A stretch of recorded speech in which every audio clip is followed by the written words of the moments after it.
Thank you to the Department of Health here in Arizona. I'm very impressed by the resources they're making available to folks, and happy to be here and be a part of this. The notion I'm going to be talking to you about is predatory deals, not how to do them, but hopefully also not how to be taken advantage in one of these.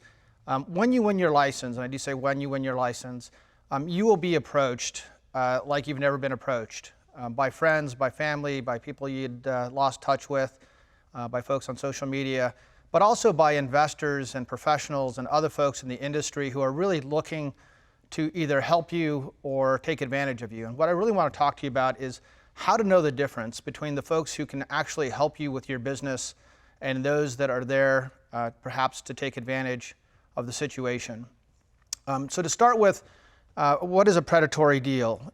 It's really any deal, and it could be an equity investment in you or a loan that you take, or quite frankly, it could even be a professional relationship, but one that is not at market value, one that is not fair, one that is something that is likely going to cause you headache and problem down the road. And I think there's so many different types of ways predatory deals can get done that I'm not going to sit here and talk to you about all the technicalities of what to watch for. It's a very complicated topic that involves probably a lot of legal and securities and other information. But what I am going to talk to you about is how to avoid those and really how to pick good partners along the way in your journey. I'm also not here to tell you or advise you on what to do once you win a license. Some of you are going to want to turn around and sell that license. I think there's relatively low restrictions to that here in this program. Others of you are going to want to build a business because you see a gap in the industry that you want to fill, or that you feel like you have something unique that you can offer, or you want to build a product or a brand. Some of you are looking to create wealth for yourself, for your families, and really to build a business in this industry. So that is a personal decision, but I am 100% convinced that none of you are applying for a license to get taken advantage of by others and end up in a legal morass. And that's usually where predatory deals end up, is they end up with a lot of legal disentanglement and a lot of problems. So what I am going to talk to you about is how to avoid these altogether. But let me give you a bit of background on how I got to this point. I'm a tech entrepreneur by training. I have an engineering degree and an M.B.A. A lot of people ask me, did I learn about predatory deals in business school? The answer is no. Maybe some of the technicalities. Most of what I'm going to share with you, I just learned throughout life, either being an entrepreneur and starting my own businesses and selling them, or investing in other companies, or through the cannabis industry, the marijuana industry, which is a unique industry unto itself. I got into the marijuana business about 6 years ago after I sold my last company. I started out with a small operator in the Oregon market. I ended up as a chief operations officer for one of the big multi-state operators. And so I was able to acquire or build out operations in, I think, 14 states. So I have some experience in seeing both good deals as well as predatory deals on both sides of the table, both from the investment side and from the entrepreneurship side.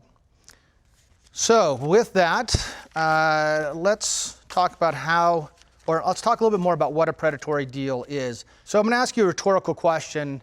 Most of us are familiar with Tesla, I would imagine, if not everyone. And the question is, who founded Tesla? And rhetorically, most of us would immediately say Elon Musk. Elon started Tesla. Elon's been leading Tesla. Elon is the face of Tesla. And you would be wrong. There are two individuals who are credited for starting Tesla back in 2003. Martin and Mark. I'll leave the last names out for the purposes of this. And they were looking for money. Elon Musk came along in 2006 with a $6 million investment.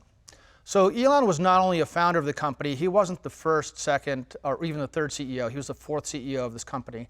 And the reason I share this example with you is what a predatory deal is, is your perspective. If you were Mark and Martin who got asked to leave the company when Elon took over, you might feel like you were taking advantage of as a predatory deal. And that is what happens often in predatory deals, is something that seems relatively innocent becomes a change of control. And they were asked to leave the company. So if that was the end of the story and Martin and Mark walked away with nothing, you would say, hey, Elon was a predatory investor. However, Mark and Martin today are both worth in excess of $1 billion, most of which is due to the equity they hold in Tesla. So you could also make the case that Tesla would not be what it is today without Elon and his leadership and his money and his connections and his vision. So great if you're Martin or Mark and you end up with $1 billion plus, but what about if you didn't end up with anything? Or what of the other folks who got asked to leave the company who did not have the ability to cash in on that equity? You would certainly feel like you were taking advantage of in that deal what ultimately became the most valuable car company of our time.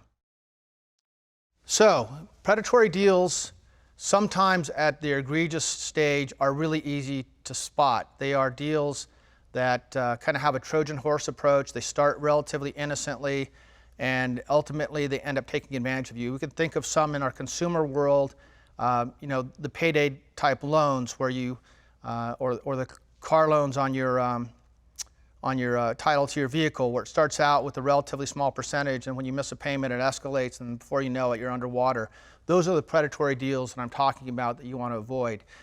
If you take on an investor, that doesn't mean that's bad. As a matter of fact, a lot of investors are there to help you. The best investors, and I've had some great ones in my career, really are about alignment of interest, and that's something I'm going to talk to you about quite a bit, is how do you structure deals so that when they win, you win, when you win, they win. It's a lot about figuring out how to make sure that we're not trying to divide up the pie, but how we're trying to grow the pie, and those are the deals you want to look for when you're approached. I should pause, or I guess go back. You're going to be approached by a ton of folks, some who want to loan you money, some who want to invest in you, some who want to buy your license, and some who just want to offer professional services. And what I'm going to share with you, I think, applies to all of those, including what you heard earlier about selecting an attorney and how to make a good decision around that. So with that example of Tesla, let's move on. And you're going to see a kind of silly little infographic here. And what I want you to imagine is you're the person on the balance beam, and you're trying to navigate from beginning to end, from applying for your license to actually having a successful business. And again, you may be selling that business, you may be growing it, but along the way, you're going to come across a cast of characters. In this silly example, we have a shark and a snake and some other things here around the table surrounding this fictional character. And if you're like most people, you'll have a reaction. We all have a mnemonic. We all have a way of short-circuiting our decision process and go, hey, a shark is dangerous, a snake is dangerous. Those are not helpful creatures. We all look at a dog and a deer and go, hey, those are super helpful. It might surprise you to know that sharks and snakes account for less than 10 deaths in the United States per year. I think deer and dogs account for several hundred. And then on the top, we have a mosquito and a bee. Of course, the mosquito of which is contributing worldwide to more than 1 million deaths a year. And so this silly example is really just to remind us that just because we perceive something as being good or bad, or somebody as being helpful or harmful, doesn't mean that's what they're going to end up being in the long run. We really have to dig deeper.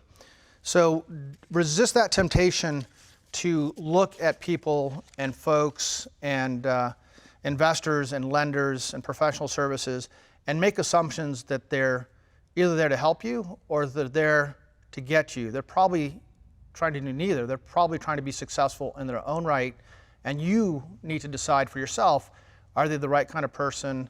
Are they the right kind of group that's actually going to help you reach your goal?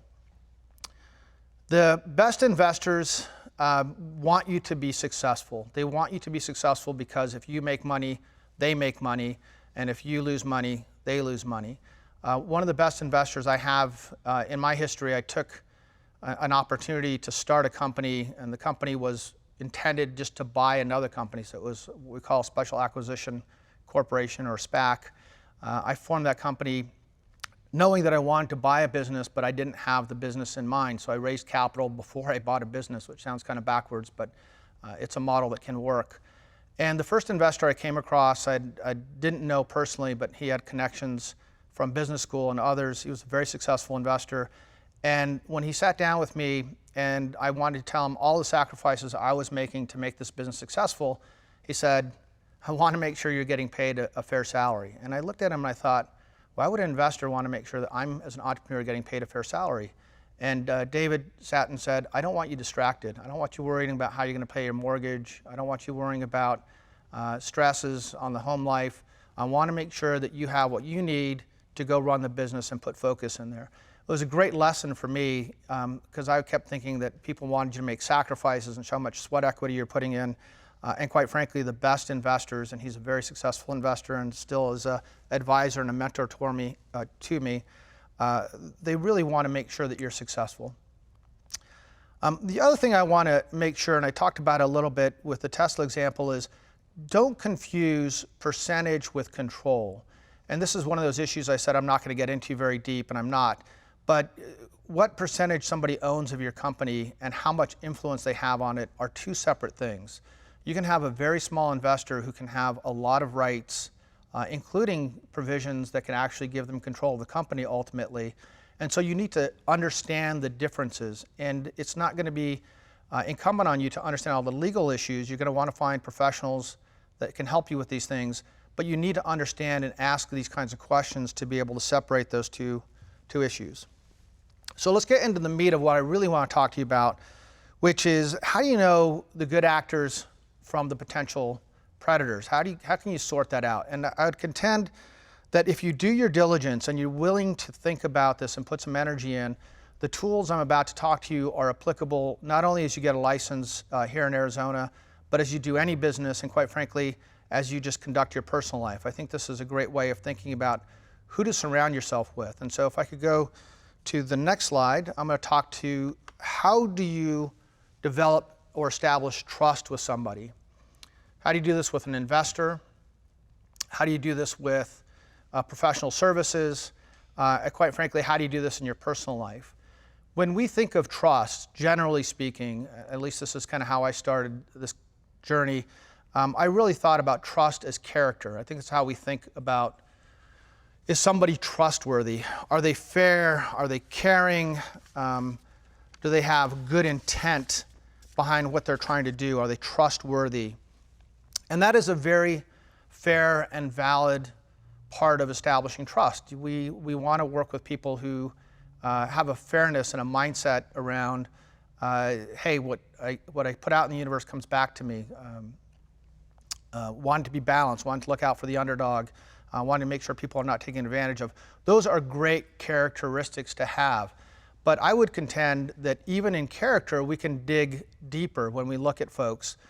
We all have friends who are well-intended. They're caring, they're giving folks, but they may not have integrity, meaning they're not transparent. We don't always know where they're coming from. They don't tell us their intentions. They have ulterior motives. Also within integrity is something called authenticity. It's this notion of, do things line up? When somebody says they have a successful track record and they don't have the things that might be apparent to that, one of the things I look for with folks are people who spend a lot of time trying to impress you, and it's overt. It's clear that they're trying to show you that they drive an expensive car and they wear expensive clothes. Not all people who do that are bad, of course, but does that line up? Does that line up with who they are? Or are they trying to put on something of a show that may not be representative of who they really are? So in character, it's not just important to look at intent, but also a person's integrity, their track record, the way they behave. And this applies to anything in life, but it certainly applies to business, that you want to do business with folks who are transparent, who are authentic. But I would tell you that character alone is not going to get you where you want in the business world. On this license deal, on your business, or in general. You really also need to establish, does this person have competence in what they are doing? And I'll give you an easy example to think of. Think of the person in your life who you trust the most from a character standpoint. Could be, a partner, life partner, husband, wife, son, daughter, mom. Could be your best friend. You trust this person implicitly. You would trust them with your life. And now you have a need for a filling or a root canal or some other dental work. If they're not a dentist, are you going to trust them to do that procedure on you? Of course not. They have no competence. They have no expertise. They're not going to be able to convince you that they can fill that tooth or perform that root canal because they don't have the capability, the expertise. And so in this example, trust is not just about the character, the intent, it's also about the capability or the competence of that individual. At the same time, you could find a very, very competent dentist, somebody who you think has the most phenomenal credentials and could do root canals all day long. But if they're trying to make their mortgage and you're not really needing a root canal, and they tell you, hey, we think we should do a root canal, their character is at flaw, right? And so they have competence, but their intent doesn't line up. And so those are folks to watch for. So how do we establish competence to go with character? How do I know if that attorney is really going to help me and they're not only trustworthy from a character standpoint, but they're also competent?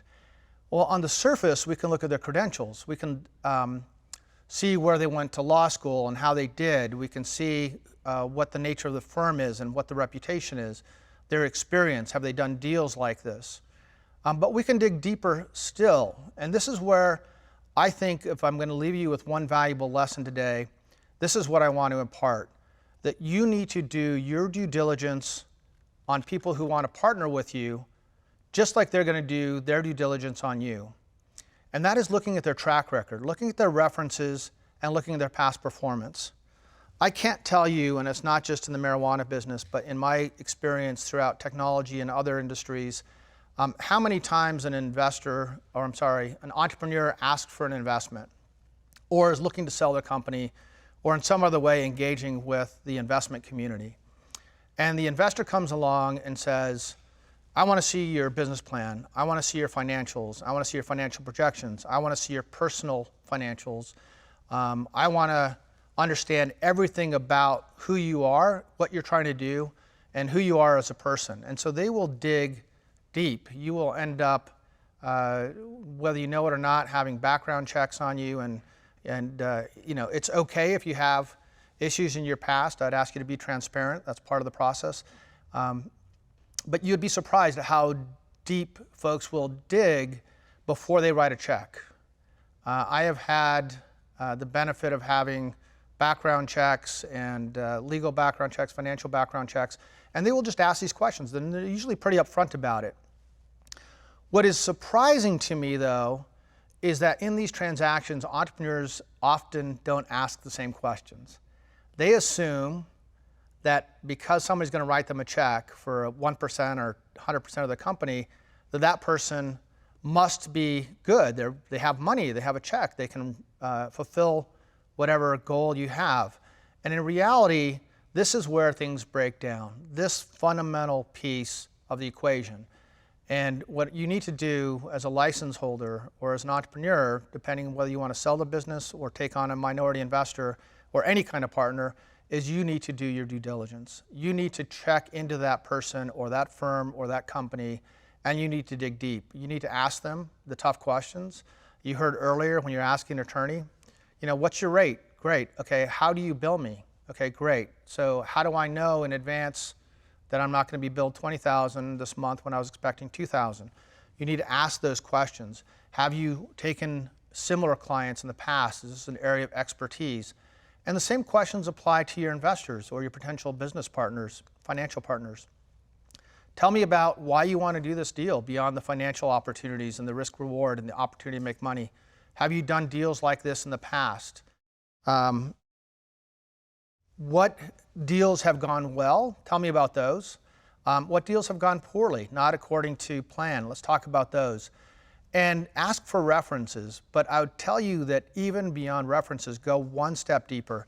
When I'm dealing with a new partner, I will not only ask for their references, I will ask their references for references, or I'll go onto LinkedIn, or I'll find another way, and I'll figure out a connection to ask people who have worked with that individual or that firm, what was this experience like? Were they helpful? Did they add value? Did they do what they said they were going to do? When things went poorly, because everybody can act nicely when things go well, but when things didn't go according to plan, what were they like to work with then? And those are the questions you want to ask yourself before you get into a deal. It's a little bit like marriage, right? When it goes well, it's extraordinarily fulfilling. But just like marriage, if you jumped into it without knowing who you're marrying, it is painful, it is expensive, it involves legal entanglement, and getting out from a bad deal, a predatory deal, especially on the investment side, is a very complicated, very painful, and often very expensive thing. And I've seen many, many companies that had great potential lose just because they couldn't extract themselves from a predatory deal, even if they didn't think it was a predatory deal at the time. So this is the most important thing I can tell you is when you are looking to surround yourself in business, don't stop with character. Don't just look at people and say, hey, are they somebody I like or do they seem genuine? Look at their capabilities, look at their competence, and look at their track record.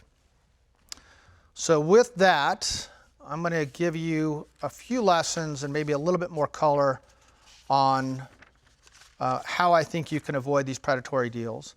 The first and the foremost is remember why you started this journey. Again, I'm not here to tell you what to do with your license when you get it. You may decide the best thing for you to do is to sell and to have nothing to do with the company. You might decide that you want to sell a majority and you want to stay working with the company. You might decide you want to take a minority investor.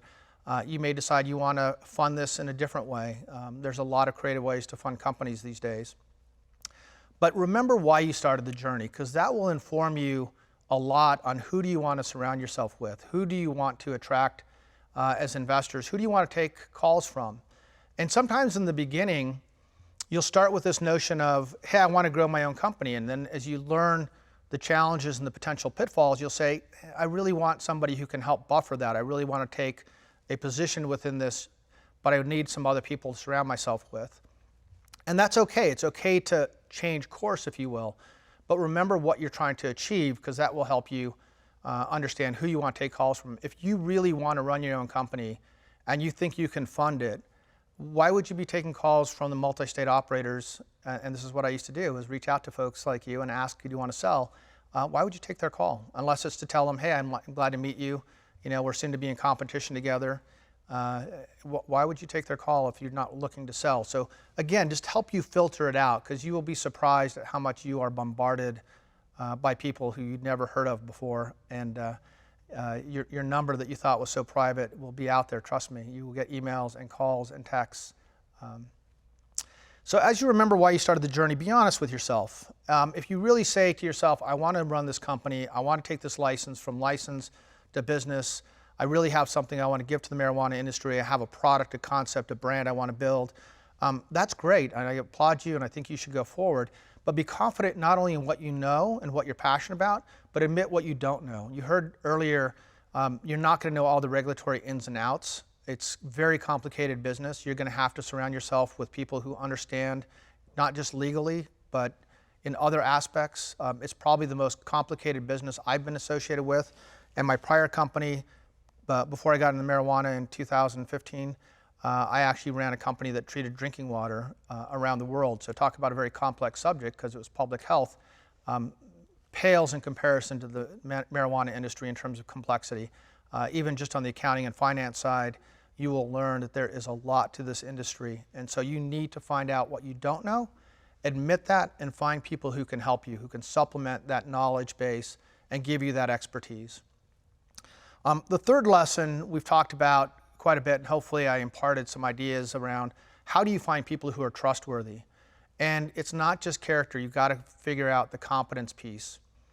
Also know that investors are only one resource. We all think of investors as a critical resource, and perhaps from a legal complication, they are the most entangled or the most intimate, if you will, of a business partnership. But there's a lot of ways for you to get the resources, the information that you need. Look for people who have that expertise. Look for people who've done this before. Look for people who really want to help you and you want them at the table. You know, a very easy lesson that somebody taught me early on in life is don't take money from somebody who you don't want to take their call. I had that happen to me. I had a situation where I had an investor. I needed the money at the time. It wasn't, in retrospect, a huge amount of money. It was maybe $100,000 or $200,000 on a multi-million-dollar deal. And it wasn't anything about the person's competence or even their character. I just didn't gel with them. And I found myself not wanting to take that person's call. If that bell rings inside you, don't. It's a painful process to partner with somebody or take their money and find out you don't want to be in business with them. So do that diligence on people. Again, there's lots of ways to do this. You don't need to go spend a ton of money. You don't need to go do financial background checks, although I'm fine if you do that.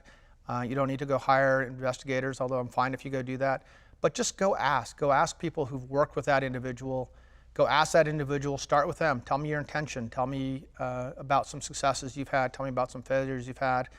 Turn the tables on them, because they're going to ask you a lot of questions. A lot of them are going to be very personal. They're going to ask you about that issue in your background. And trust me, that's valid on their part, and it's equally valid on your part. This last one, or this next to last one, is something I haven't talked on. It's worth just a moment or two. Most people who are looking to do a deal, particularly investment, I'm trying to get $5 million to stand up my company. What they make the classic mistake of is they find somebody who says, I'm interested and I can write that check, and then that entrepreneur stops talking to everybody else. They're not under a lockup, they're not under any kind of legal contract, they're just in a conversation stage, and they figure out, hey, this person's going to write a check, I can stop looking. I found my white knight, I found the person who's going to back my company. One deal is not much better than no deal. And I'm not telling you to shop your company or your deal after you've been put into a LOI or something else that's legally binding, but whenever possible, get competition. Competition levels the playing field. When somebody thinks that they've got a great deal and they find somebody else is willing to give you a better valuation or better terms, if they want to do that deal, they'll modify it. It's amazing how quickly competition or the market sets good deals. And the problem with this industry is it's very fragmented, and a lot of the deals are one-off deals. You don't really know. But you can flip the equation and find multiple investors who might want to invest in you, and that will drive the best possible deal whenever possible. So don't give up when you find that first investor if you haven't set the terms. And the last point we did talk a little bit about, which are the best relationships and therefore the deals. And I don't mean this just in business, but I think in life. They're driven by an alignment of interest. That when you win, they win, and when they win, you win. And that's really important as you structure the deals. Really avoid the notion of, hey, I'm going to give you an investment. So let's say I'm coming to you as an investor and I say, hey, I'll give you $1 million, I want 10% of the company. But if you don't hit your results next year, that ratchets to 20%, or that ratchets to 30%. Because guess what? Now my incentive is for you to fail. And that's not what you want. You want folks who are there to actually make sure that you're successful.